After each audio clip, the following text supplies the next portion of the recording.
Blackhand Gorge is one of 147 state nature preserves in Ohio. So we're thrilled to have you here today. Thank you for your commitment. You all wouldn't be here unless you were committed to environmental stewardship.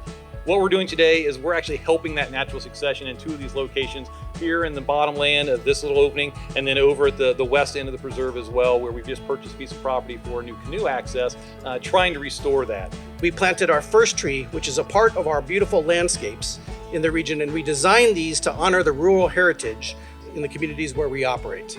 We're here today with the Ohio Department of Natural Resources planting trees at Blackhand Gorge so we can do our part to help ODNR preserve and protect these areas for future generations.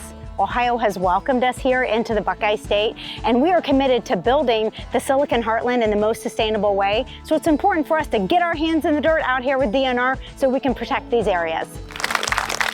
You all ready to plant this tree? Yeah. Ready to get your hands dirty? Yeah. All right.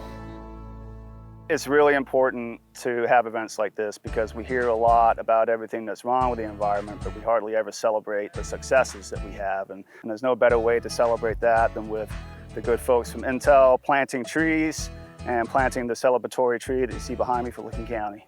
So by adding these trees, we're adding native species back into the area. We're surrounded by some good woodlots now, and so we're continuing on with that history of reclaiming this area and turning it back into our native forest. There's no way that these trees will regenerate on their own, and so it has to be replanted by hand using the species that we want to have in the future.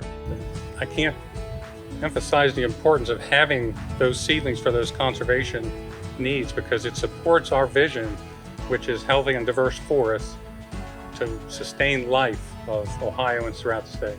And we really believe that trees are that important. They sustain our lives. We rely on them in ways that we don't even remember